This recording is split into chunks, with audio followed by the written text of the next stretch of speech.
Hello friends, હું છું Nitaben cooking ચેનલથી. મારી ચેનલમાં ફ્રેન્ડ્સ તમારું ખૂબ ખૂબ સ્વાગત છે. આજે હું તમારી સાથે શેર કરવાની છું રીંગ ભજીયા. જે આપણે આજે 3 જાતના રીંગ ભજીયા બનાવવાના છીએ, કેપ્સિકમ, ડુંગળી અને ટમેટાના. જો બાળકો ભજીયા ના ખાતા હોય તો આવી રીતે રીંગ ભજીયા બનાવીને ખવડાવશો ને તો એ જરૂરથી ખાશે. પરંતુ ફ્રેન્ડ્સ, રેસીપી બનાવતા પહેલાં હજી સુધી તમે મારી ચેનલને સબસ્ક્રાઈબ નથી કર્યું તો સબસ્ક્રાઈબ કરી લેજો અને બેલ આઇકન પ્રેસ કરીને ઓલ સિલેક્ટ બટન પ્રેસ કરજો, જેથી મારી નવી રેસીપીના નોટિફિકેશન સૌથી પહેલાં તમને જોવા મળે. અને જો તમને મારી આ રેસીપીનો વિડીયો ગમતો હોય તો વિડીયોને લાઇક કરવાનું અને શેર કરવાનું ભૂલતા નહીં. અને નીચે કમેન્ટ બોક્સમાં કમેન્ટ કરવાનું ભૂલતા નહીં, કારણ કે જિંદગીનો દરેક દિવસ ખૂબસૂરત છે. તો હસતા જાઓ ને કમેન્ટ કરતા જાઓ. તો ચાલો બનાવીએ. આપણે રીંગ ભજીયા બનાવવાના છે. તો રીંગ ભજીયા બનાવવા માટે આ ત્રણેયના આપણે રીંગ ભજીયા બનાવીશું, ડુંગળીના, ટમેટાના અને કેપ્સિકમના. તો ફ્રેન્ડ્સ, આ ત્રણેયના રીંગ ભજીયા બનાવવા માટે જો અને આ ઉપરથી આવી રીતે કેપ્સિકમનું ઉપરનું કાઢી નાખવાનું. પછી આવી રીંગ બનાવવાની છે. જો આવી પાતળી રીંગ કરશું. આખા કેપ્સિકમની આવી રીંગ બનાવી લેશું. જુઓ, એવી જ રીતે આપણે ડુંગળીનું કરી નાખશું રીંગું. આવી રીતે ઉપર આગળ પાછળથી કાપો મૂકી અને પછી છાલ ઉપરથી કાઢી નાખવાની છે. આવી રીતે આમ આપણે છાલ કાઢી નાખશું.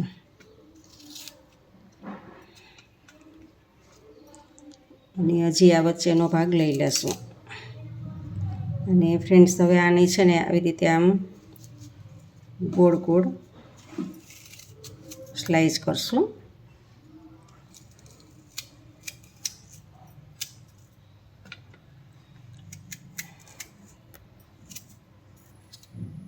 જુઓ ફ્રેન્ડ્સ, અને હવે આમાંથી આપણે રીંગ નીકળશે. જુઓ, આ છૂટી પાડવાની છે આવી રીતે આ રીંગ. જુઓ આવી રીતે આપણે આ ગોળ સ્લાઈસ છે એમાંથી આવી રીતે જો આસાનીથી છૂટી પડી જાય. તમે વચ્ચેથી પ્રેસ કરો એટલે અલગ રીંગ પડી જશે. જુઓ, તો આ કેપ્સિકમની ને આ ડુંગળીની એવી રીતે આપણે આ ડુંગળીની કરી લઈએ. એવી જ રીતે આપણે ટમેટાની પણ કરી લેશું. જુઓ, ટમેટામાં તમારું ચાકુ ધારદાર બહુ જરૂરી છે ફ્રેન્ડ્સ, નહીંતર રીંગ નહીં બને. જો ચાકુ ધારદાર નહીં હોય ને તો સરસ રીંગ નહીં બને.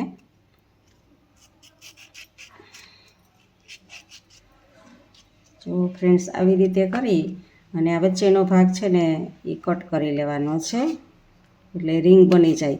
અને જે આ વચ્ચેનો ભાગ નીકળે ને એ તમે એક વાટકામાં લઈ લેવાનું અને શાક બનાવતા હોય ત્યારે શાકમાં ઉપયોગ કરી લેવાનો છે. જો આવી જ રીતે બધી જ રીંગ્સ બનાવી લેવાની છે ટમેટાની.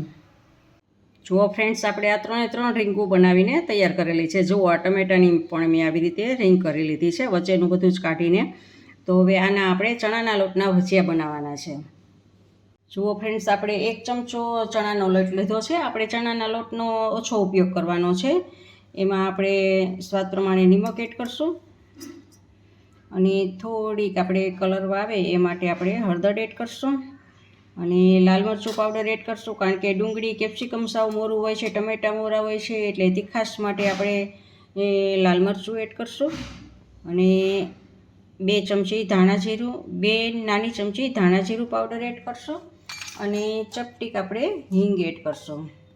અને આમાં આપણે સોડા કે ઈનો કે કાંઈ ઉપયોગ કરવાનો નથી, કારણ કે આપણે પોચા કરવાના નથી, ફૂલાવવાના નથી.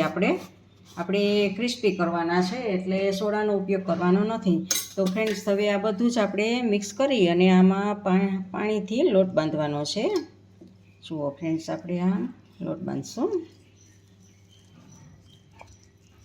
જુઓ ફ્રેન્ડ્સ, સૌથી પહેલાં આપણે ચણાના લોટનું થોડુંક બેટર વધારે હોય એટલે આપણે પહેલાં ટમેટાના ભજીયા કરી લેવાના છે. તો ફ્રેન્ડ્સ, પહેલાં આપણે ટમેટાના કરશું. આછો ચણાનો લોટ આપણે રગદોળવાનો છે. તો ફ્રેન્ડ્સ, ભજીયા તળવા માટે આપણે ગેસ ચાલુ કરી અને એની ઉપર એક વાસણમાં આપણે તેલ મૂકેલું છે. અને તેલ જુઓ આપણું આવી ગયું છે, તેલ ફૂલ આવી ગયેલું છે. ગેસને આપણે થોડોક ધીમો કરી દીધો છે અને આપણે આ રીંગું એમાં તળવા મૂકશું. જો ટમેટાની રીંગું છે આપણે.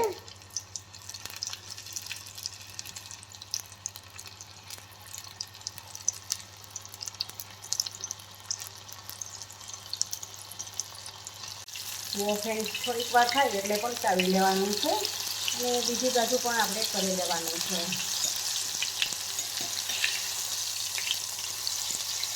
તો આને ક્રિસ્પી કરવાની છે આપણે, એટલે જ આપણે સોડાનો ઉપયોગ આમાં કરેલો નથી.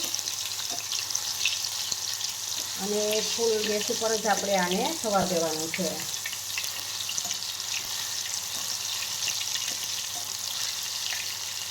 તો ફ્રેન્ડ્સ, આપણા ભજીયા થઈ ગયા છે, તો આપણે આને એક પ્લેટમાં કાઢી લઈએ.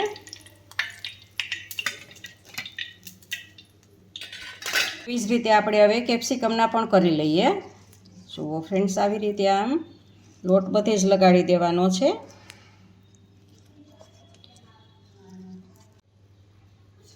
અને આમાં એક એક રીંગ આમ મૂકતી જવાની છે.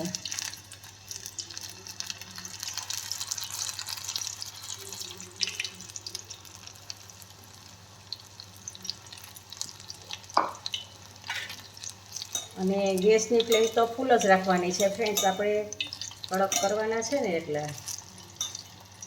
જો ખૂબ જ તેલ આવી ગયું હોય વધારે તો થોડીક વાર માટે આપણે મીડિયમ કરી દેવાની છે.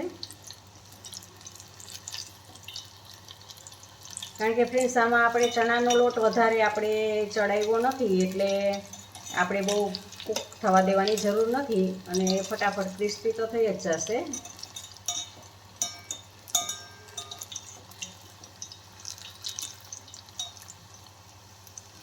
તો ફ્રેન્ડ્સ, અમુક વખતે એવું હોય છે કે બાળકો ભજીયા ખાતા હોતા નથી, તો આવી રીતે આમ અલગ અલગ ટાઈપના તમે બનાવીને આપશો ને તો એને ખાવાનું મન થશે, ભજીયા ખાવાનું.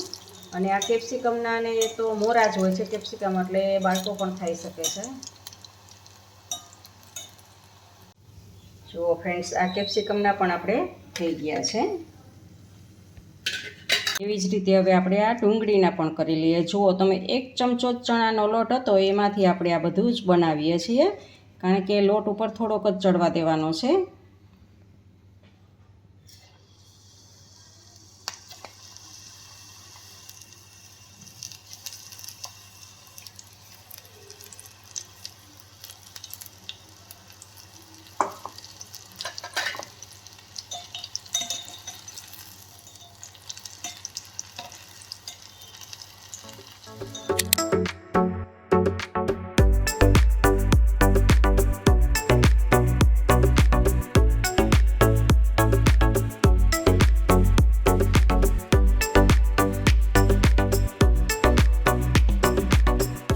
તમને મારી રેસીપી કેવી લાગી તે કમેન્ટ બોક્સમાં કમેન્ટ કરીને મને જરૂરથી જણાવજો. ઇન્સ્ટાગ્રામમાં મારા પેજને ફોલો કરજો, મેં નીચે લિંક આપેલી છે.